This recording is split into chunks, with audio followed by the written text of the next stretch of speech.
नमस्कार मित्रांनो, मी कोमल मोहिते. आजच्या या नवीन पॉडकास्टमध्ये तुमचं खूप खूप स्वागत आहे.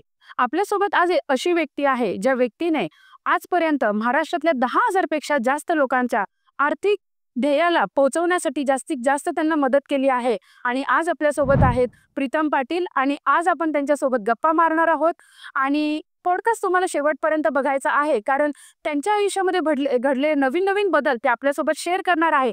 चला तर मग त्यांच्यासोबत गप्पा सुरू करूयात. Thank you so much. स्वागत आहे. Thank you so much. स्वागत आहे सर तुमच्या या पॉडकास्टमध्ये. सर्वप्रथम तुमचं मनापासून अभिनंदन की तुम्हाला आत्ताच एक 10 करोडचा अवॉर्ड तुम्हाला भेटलेला आहे. सर्वप्रथम आमच्याकडून आणि आमच्या टीमकडून तुम्हाला खूप खूप धन्यवाद. अभिनंदन. Thank you so much. सुरुवात करूयात सर. Yes. सर्वप्रथम तर मला आम्हाला जाणून घ्यायला आवडेल की तुमची या कोचिंग क्षेत्रामध्ये सुरुवात कशी झाली? ऍक्च्युली याआधी मी जॉब करायचो. बघायला गेलो तर मी थोडं माझ्याबद्दल लिटिल बिट तुम्हाला सांगतोय. मी Pritam Patil, financial freedom, wealth mindset coach आणि आर्थिक नियोजन हीच काळाची गरज या पुस्तकाचा लेखक. So when I was in 12th class, ज्यावेळेस 12th क्लासमध्ये होतो त्यावेळेस माझ्या वडिलांची अचानक डेथ झाली आणि त्यानंतर पैशा रिलेटेड मी माझ्या जीवनात खूप प्रॉब्लेम फेस केले. राईट, प्रॉब्लेम फेस केल्यानंतर मला पैशासोबत एक वेगळीच लगन माझी पहिलेपासून मग व्हायला सुरुवात झाली. कारण तुम्ही जर बघाल तर आज जीवनात पैसा सर्व काही आहे. जीवनात पैसा आहे तर सगळंच काही आहे. राईट, सो पैशानी आज फक्त मेलेला माणूसच वापस येऊ शकत नाही, अदरवाईज मरत असलेला माणूस सुद्धा पैशानी हॉस्पिटलमध्ये दुरुस्त होऊ शकतो. राईट, अगदी बरोबर. म्हणून पैसा हा माझ्यासाठी एकदम म्हणजे खूप एक त्याची आवड माझ्या निर्माण झाली की बाबा आपल्याकडे पैसा असावा. आणि मी माझं ध्येय ठरवलं की पुढच्या 10 वर्षात मला रिच बनायचं आहे. आणि मी त्यासाठी खूप सारे मग मेहनत केली, खूप स्ट्रगल होतं, जॉब केला. पण जॉबमध्ये सुद्धा ते सगळ्या गोष्टी पॉसिबल नव्हत्या होत. 22,000 रुपये पगार, त्यातून 22,000तून 50,000 पोहोचलो. पण त्यानंतर ठरवलं की चला मला काहीतरी मार्ग चेंज करायला पाहिजे. तर मी त्यानंतर जे काही बँकिंग रिलेटेड मी जॉब करत होतो त्यामध्ये मला असं दिसून आलं की मार्केटमध्ये आर्थिक नियोजनाचं नॉलेज किंवा इन्व्हेस्टमेंट रिलेटेड नॉलेज राईट पद्धतीने प्रोव्हाइड केलं जात नाही, बँकिंग थ्रू म्हणा किंवा इन्शुरन्स कंपन्यां म्हणा. तर मग मी ठरवलं की मी स्वतः हे सुरू करणार आणि सुरू केल्यानंतर राईट मार्गदर्शन आपल्या महाराष्ट्रातील घराघरापर्यंत पोहोचवेल. आणि then I started my coaching journey. Wow sir, so impressive. माझा पुढचा प्रश्न असा आहे, तुम्हाला या क्षेत्रात काम करण्याची प्रेरणा कुठून मिळाली? सांगितलंय ना मी तुम्हाला, जसं की पैशाचे प्रॉब्लेम मी माझ्या जीवनात फेस केलेत. राईट, आणि असं मला वाटतं की आपल्या महाराष्ट्रात असे कित्येक फॅमिलीज आहे ज्यांच्या घरी अशाच रिलेटेड खूप सारे प्रॉब्लेम्स आहे. आता कोविड मध्ये जरी बघायला गेलो तर कित्येक जणांच्या घरी डेथ झाल्यात, खर्चा एकमेव कमावणारा व्यक्ती अचानक निघून गेला. तर मग अशा परिवाराला ना खूप गरज असते फायनान्शियली. बघा, माणूस गेल्यानंतर त्याला इमोशनली कोणी वापस आणू शकत नाही. राईट, पण ऍटलिस्ट त्या व्यक्तीने जर आर्थिक नियोजन प्रॉपर पद्धतीचं करून ठेवलं तर पैशात सुद्धा एवढा पॉवर आहे. मला असं वाटते जेवढा माणूस आहे तर त्याच्या फॅमिलीला सपोर्ट होतो, तेवढा सपोर्ट त्यांनी जर पैशाचं नियोजन करून आर्थिक फॅमिलीला पूर्ण सेक्युअर्ड करून ठेवलं असेल तर तेवढाच सपोर्ट होतो. खूप छान सर, खूप इम्प्रेसिव्ह. आणि हे तुम्हाला तुमच्या माझ्या स्वतःही अनुभवातून तुमच्या अनुभवामधून तुम्ही सांगताय. आता थोडंसं आपण लोकांच्या समस्या आणि त्यांच्या उपायांवरती थोडंसं बोलूयात. लोक फायनान्शियली खूप साऱ्या गोष्टी स्ट्रगल करत आहेत, तर तुमच्या मते काय असं वाटतं की काय नक्की ते चुका करतात की ते त्यांच्या ध्येयापर्यंत पोहोचू शकत नाही? येस, नक्कीच मला या प्रश्नाचं उत्तर तुमच्या द्यायला आवडेल. आज मी बघतोय मार्केटमध्ये तर 90% professional they are just focusing on earning more money. मी 10,000 कमावतोय तर 15 कसे कमवेल, 15चे 30 कसे कमवेल, 50 कसे कमवेल. बट आर्थिक स्वतंत्र मिळवायचं असेल तर that is not the point. की फक्त पैसे कमावण्यावर फोकस केल्याने होणार का? तर नाही. जे काही तुम्ही कमावताय ना त्याचं प्रॉपर नियोजन करायला सुरुवात करावी लागेल. जर तुम्ही 10,000चं नियोजन करायला शिकलात ना तरच तुम्ही 50,000चं नियोजन करू शकाल. आणि जर तुम्ही 50चं करू शकाल तर 1,00,000चं करू शकाल.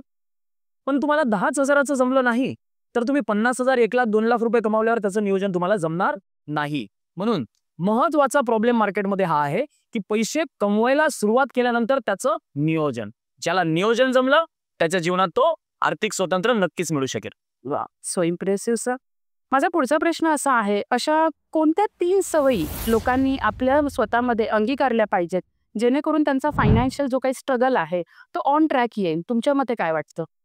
वाव, सो पहिली आणि महत्वाची सवय ती म्हणजे पैशाला मान, सन्मान, रिस्पेक्ट. आज मी बघतोय आज पैशाशिवाय काही नाहीये. राईट, पैसा सब कुछ नहीं है, बट पैसे के बिना भी कुछ नाही. करेक्ट. राईट. तर जीवनात ना मला असं वाटतंय की पैसा जर सर्व काही आहे, सकाळी उठल्यानंतर रोज त्याच्यासाठीच धावपळ आपल्याला करावी लागते, आज त्याच्यासाठीच मेहनत चाललेली आहे, तर बेटर आहे की त्याला मान सन्मान रिस्पेक्ट देऊया. आज तुम्ही बघा ना, कित्येक जणांच्या वॉलेटमध्ये जर बघाल तुम्ही, तर रिस्पेक्ट नाहीये पैशाला. दुनियाभराच्या तिकीट, व्हिजिटिंग कार्ड, दुनियाभराचे कागद कचरा पडलेला असतो. राईट. माझ्या वॉलेटमध्ये तसंच आहे. राईट. हा, तर मग त्याला रिस्पेक्ट नाहीये कुठेतरी. मान सन्मान रिस्पेक्ट. पैसा यावा, टिकावा, वाढावा असं जर आपल्याला वाटत असेल ना, तर मी सांगतोय पैशाला सर्वांनी मान सन्मान रिस्पेक्ट द्यायला पाहिजे. तुम्ही म्हणाल मान सन्मान रिस्पेक्ट आहे, तर वॉलेटमध्ये जे ठेवताय त्याच्यात कागद कचरा सोबत पैसा ठेवत असाल तर again you are not respecting money. Okay. म्हणजे दुसरी असं म्हणायला हरकत नाहीये सर की तुम्ही तुमच्या कम्युनिटीमध्ये स्टार्टिंग याच्यापासूनच करता. येस येस, अशाच प्रकारे बघा, तुम्ही स्टॉक मार्केटमध्ये इन्व्हेस्ट करताय, म्युच्युअल फंडमध्ये इन्व्हेस्ट करताय किंवा प्रॉपर्टीमध्ये इन्व्हेस्ट करताय, it is totally secondary part. जर मोठी बिल्डिंग बांधायची आहे आणि ते बिल्डिंगचा पायाच मजबूत नसेल ना, तर ते बिल्डिंग कितीही मोठी बांधली तर ते जास्त दिवस टिकणे नाहीये. राईट. म्हणून पहिले पाया मजबूत असणं गरजेचं आहे आणि पैशाच्या जर्नीमध्ये पैशाला रिस्पेक्ट करणे हा म्हणजे एक पाया आहे. राईट. तर पैशाला मान सन्मान रिस्पेक्ट देणं हे तेवढंच जास्त गरजेचं आहे. मी तर म्हणेल की ज्याप्रमाणे तुम्ही तुमच्या आई वडिलांवर, मुलाबाळांवर प्रेम करतात, त्याचप्रमाणे पैशावर सुद्धा तुम्ही प्रेम करायला पाहिजे. या दुनियात असा कोणी व्यक्ती नाहीये जो तुम्हाला थांबवेल तुमच्याकडे पैसा येण्यापासून. अगदीच सर. खूप छान सर. थोडंसं वैयक्तिक दृष्टिकोनाबद्दल बोलूयात आपण. तुमचा स्वतःचा आर्थिक व्यवस्थापनाचा मंत्र काय आहे? की म्हणजे आतापर्यंत तुम्ही जे काही आता हे बिल्ड केलंय, वेल्थ तुमची बिल्ड केली आहे, अशी कोणती एक युनिक टेक्निक म्हणू किंवा एक युनिक मंत्र म्हणू जो तुम्ही अजूनपर्यंत तो फॉलो करताय? ग्रेट. Thank you so much. खूप छान प्रश्न विचारलाय तुम्ही. सो मला सांगायला आवडेल, ज्यावेळेस तुमचं करिअर तुम्ही सुरू करताय ना, don't spend money on your luxurious lifestyle. जास्तीत जास्त पैसा, मी अजूनही सांगतोय, माझ्या लाईफमध्ये मी खूप कॉम्प्रोमाइज केलेल्या आहे गोष्टी. आज तुम्हाला म्हणजे आज माइट बी आयफोन मी वापरतोय, बट त्यावेळेस मी आयफोन नव्हतो वापरू शकत, तर त्यावेळेस माझ्याकडे नोकिया 1100 असायचा. राईट. आणि तुम्ही खूप वर्ष वापरलाय, बिकॉज पैसा होता नाही अशातला भाग नाहीये, पैसा यायचा, बट कुठेतरी गोष्टींना कॉम्प्रोमाइज करायचो आणि त्या पैशाला मी इन्व्हेस्ट करायचो. आणि आज त्याच इन्व्हेस्ट केलेल्या पैशाच्या भरोशावर आज वाटेल ते करू विकत घेऊ शकतो. आणि आजच नाही तर आज जिंदगीभर त्या गोष्टी म्हणजे घेता येऊ शकेल किंवा लक्झरियस लाईफ जगता येईल. पहिली गोष्ट झाली ही. त्यानंतर मी फोकस केलाय की जास्तीत जास्त पैसे कसे कमावता येईल. फॉर्म्युला एकदम सिंपल आहे. जेवढे जास्त पैसे आपण कमवू ना, तेवढे जास्त आपण सेव्ह करू. जेवढे जास्त आपण सेव्ह करू, तेवढे जास्त आपण इन्व्हेस्ट करू. आणि जेवढे जास्त इन्व्हेस्ट करू, तेवढ्याच लवकरात लवकर आपण आपल्या जीवनात आपले आर्थिक ध्येय अचीव करू शकू. Right. Most of the professional आपल्या इंडियामध्ये हा प्रॉब्लेम आहे की जो काही आपला ट्रॅडिशनल मार्गाने एज्युकेशन घेतल्यानंतर 5, 25, 50,000, 1 लाखाचा पगार आपल्याला मिळतो, जिंदगीभर तेवढाच कमवत राहतात किंवा स्वतःमध्ये अपग्रेड करत नाही किंवा इन्क्रीज करेल होईल कसा यावर विचार करत नाही. आणि तुम्ही जर बघाल तर महागाई दरवर्षी वाढत चाललेली आहे. जर 10 वर्षांनी महागाई डबल होतीये. राईट. तर मला असं वाटतं इन्कम सुद्धा आपलं वाढवणं गरजेचं आहे. त्यावर मी खास मेजर फोकस केलं की इन्कम जास्तीत जास्त कसं वाढू शकेल आणि जास्तीत जास्त मग त्याला सेव्ह करून इन्व्हेस्ट करून आर्थिक ध्येय अचीव करता येईल. वाव, खूप सुंदर. आता हा थोडासा माइट बी थोडासा पर्सनल प्रश्न असेल आणि ऑडियन्सला सुद्धा तो प्रश्न पडला असेल की मग तुमची अशा आत्ताच्या याच्यामध्ये तुमची सोर्स ऑफ इन्कम किती आहे? ग्रेट. खूप छान प्रश्न विचारलाय. ॲट द एज ऑफ 33 मला तुम्हाला सांगायला आवडेल क्लोज टू 10 माझ्याकडे income sources. Wow. Close to 10. Even मी आता सुद्धा शेती सुद्धा मी करतोय. माझ्याकडे मोसंबीचा बगीचा आहे. त्यानंतर माझे ऑनलाईन कोर्सेस, त्यानंतर म्युच्युअल फंड और इन्शुरन्स कमिशन्स. राईट. त्याचसोबत माझ्याकडे माझ्या स्वतःच्या पोर्टफोलिओमधून येणारं इन्कम, त्याचसोबत डिव्हिडंड इन्कम. राईट. त्याचसोबत माझं युट्यूब चॅनल आहे, त्यामधून सुद्धा एक अनादर इन्कम सोर्स येतोय. त्याचसोबत मी आर्थिक नियोजन हीच काळाची गरज आणि fast and easy guide to wealth creation हे पुस्तक लिहिलंय, त्यातून रॉयल्टी इन्कम येत आहे. असे मल्टिपल स्ट्रीम्स ऑफ इन्कम मी बिल्ड केलेले, जे मला म्हणजे खूप छान पद्धतीने हेल्प करतात करिअरमध्ये आणि असे प्रत्येकाकडे असायला पाहिजे असं मला सुद्धा वाटतंय. Excellent, excellent. सो अजून एक महत्वाचा प्रश्न की हा जो 10 करोडचा टप्पा तुम्ही जो पार केलेला आहे, हा तुमच्यासाठी तितका इझी होता की काय अडथळे तुम्ही सांगाल की? नाही, obviously it is not that much easy. Long journey आहे आणि खूप एफर्ट्स आहे. बघा, माझा फॉर्म्युला सिंपल आहे. कोणतंही ध्येय जर अचीव करायचं असलं तर ते ध्येय पहिले ठरवणे आणि ध्येय ठरवल्यानंतर त्या ध्येयाला अचीव करण्यासाठी प्लॅनिंग करणं. प्लॅनिंग केल्यानंतर त्यावर जिद्द चिकाटीने चालणे आणि तेपर्यंत न थांबणे जेपर्यंत ते ध्येय अचीव होत नाही. आतापर्यंत माझ्या जीवनात एकही ध्येय असं नाहीये की मी ठरवलं आणि ते अचीव नाही झालं. Because my formula is very simple. जर ध्येय ठरवलंय तर त्याला अचीव हेपर्यंत चालायचं आहे. जर मध्ये थांबूशा वाटलंय तर एकच प्रश्न स्वतःला विचारायचा आहे की सुरुवात केली का होती, सुरुवात केली का होती. आणि या प्रश्नाचं उत्तर तुम्हाला मिळेल की सुरुवात यासाठी केली होती की मला अचीव करायचं होतं. मग जर अचीवच करायचं होतं तर मग थांबायचं कशाला, राईट? करेक्ट. येस. सो थोडंसं आता भविष्याच्या दृष्टिकोनाच्या हिशोबाने मी तुम्हाला काही प्रश्न विचारेल, की पुढचा प्रश्न माझा असा आहे, की तुम्ही स्वतःला किंवा तुमची आता जी काही कम्युनिटी आहे, पुढच्या 5 वर्षात तुम्ही कुठे बघताय? ग्रेट. सो राईट नाऊ जर बघायला गेलो तर मोर दॅन 10,000 प्लस लोकांची आज आपल्या महाराष्ट्रातली आपली कम्युनिटी आहे. आणि पुढच्या 5 वर्षात आमचं ध्येय आहे की प्रत्येक महाराष्ट्रामध्ये आमचा एक जबरदस्त म्हणजे एक जबरदस्त एक प्रत्येक डिस्ट्रिक्टमध्ये एक एक व्यक्ती असावा आणि तो प्रत्येक त्या डिस्ट्रिक्टला कव्हर करेल. Like right. Pritam Patil? Yes, like Pritam Patil. हो. सो आय वॉन्ट लाईक मी 10,000 लीडर्स जे की महाराष्ट्राला आपल्या बदलू शकेल. बिकॉज मोर दॅन 14-15 करोड जनता आपल्या महाराष्ट्रात आहे आणि Pritam Patil is not sufficient, right? तर त्यासाठी एक प्रत्येक डिस्ट्रिक्टमध्ये एक असा व्यक्ती असेल जो घराघरापर्यंत त्याच्या डिस्ट्रिक्टला ऍटलिस्ट आर्थिक नियोजनाचं नॉलेज पोहोचवायला मदत करेल, राईट? आणि माझं गोल आहे की येणाऱ्या 5 वर्षात करीबन we can help more than 1 lakhs people, 1 million people, right?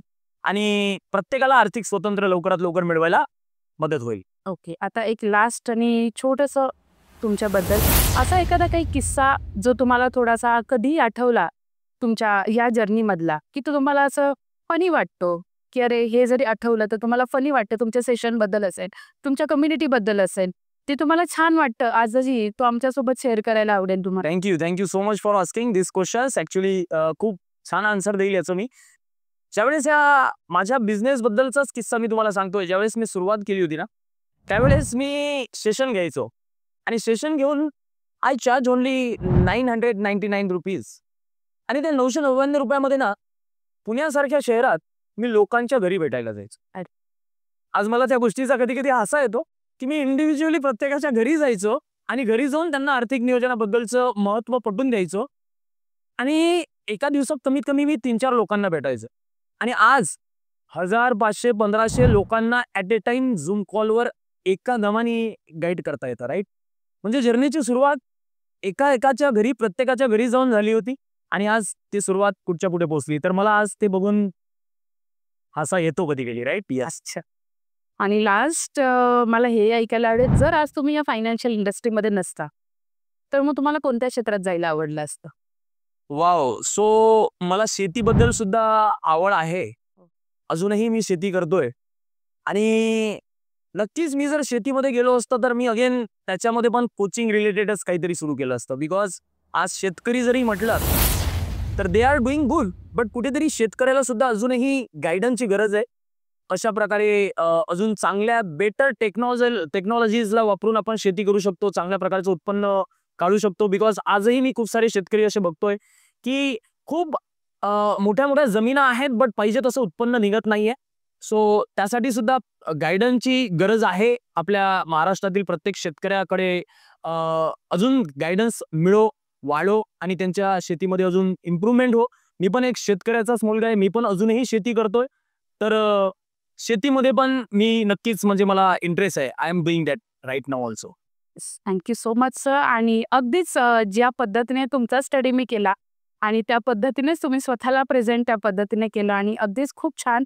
आणि ऑडियन्सला किंवा तुम्ही जनतेला काय सांगू शकाल, की त्यांना जर हा टप्पा गाठायचा आहे किंवा त्यांना फायनान्शियल फ्रीडम भेटवायचा आहे, तर नक्की तुम्ही त्यांना एक सल्ला काय द्याल शेवटचा? मी एकच सांगेल की बघा, आपल्या भारताला करीबन 78 वर्ष झालेत आर्थिक स्वातंत्र्य मिळून. आज तुम्हाला प्रत्येक गोष्टीचं फ्रीडम आहे. तुम्हाला वाटेल तिथे तुम्ही जाऊ शकता. तुमच्या परिवाराला तुम्हाला न्यायचं आहे तिथे नेऊ शकता. तुम्हाला गव्हर्नमेंट जॉब करायचा आहे करा, तुम्हाला प्रायव्हेट करायचा आहे करा, तुम्हाला बिझनेस करायचा आहे करा. परंतु माझा एक प्रश्न असा आहे की हे फ्रीडम फायटर लोकांनी हे स्वतंत्र आपल्याला सगळ्यांना मिळून दिलून 78 वर्ष झालेत. आपण आपल्या परिवारासाठी आर्थिक स्वतंत्र मिळू शकलोय का? नाही. उत्तर देऊ शकता? जर तुम्ही आर्थिक स्वतंत्र स्वतःच्या परिवारासाठी नसेल मिळू शकलात तर पुढच्या 5 वर्ष 10 वर्षाचं एक चॅलेंज स्वीकारा आणि तुमच्यासाठी आणि तुमच्या परिवारासाठी आर्थिक स्वातंत्र्य मिळवा. बघा, जीवन खूप सुंदर आहे. जर आर्थिक स्वातंत्र्य मिळवलं तर जीवन खूप सुंदर आहे. जर तुमच्या परिवारासाठी तुम्ही आर्थिक स्वातंत्र्य मिळवलं, जसं भारताला स्वतंत्र फ्रीडम फायटर लोकांनी मिळून दिलं, तर बघा तुम्हाला वाटेल तिथे जाता येईल, पाहिजे तसं जीवन जगता येईल आणि तुम्हाला तुम्ही म्हणाल तशा मनाची लाईफ जगू शकाल. लाईफ खूप सुंदर आहे, जीवन खूप सुंदर आहे. खूप छान. तर येस, हे होतं आपल्या प्रीतम पाटील सरांसोबतच्या गप्पा. आय होप तुम्हाला या गप्पा आवडल्या असतील. खूप सारे टेकअवेज तुम्हाला याच्यामधून घेता आले असतील. पॉडकास्ट जर शेवटपर्यंत बघितला असेल तर नक्कीच दिलेले सल्ले तुम्ही वापराल आणि नक्कीच त्याचा तुमच्या आयुष्यामध्ये, आर्थिक आयुष्यामध्ये त्याचा वापर कराल याची मला नक्की खात्री आहे. जर पॉडकास्ट आवडला असेल तर लाईक करायला विसरू नका आणि तुमच्या मित्रांपर्यंत, नातेवाईकांपर्यंत हा जास्तीत जास्त शेअर करा, म्हणजे त्यांच्या आर्थिक आयुष्यामध्ये सुद्धा नवीन नवीन बदल घडतील. So thank you so much for watching. Thank you so much Pritam. Thank you so much all of you. Yes, bye bye, take care, love you all, stay happy, stay healthy, stay wealthy always, love you all, bye bye.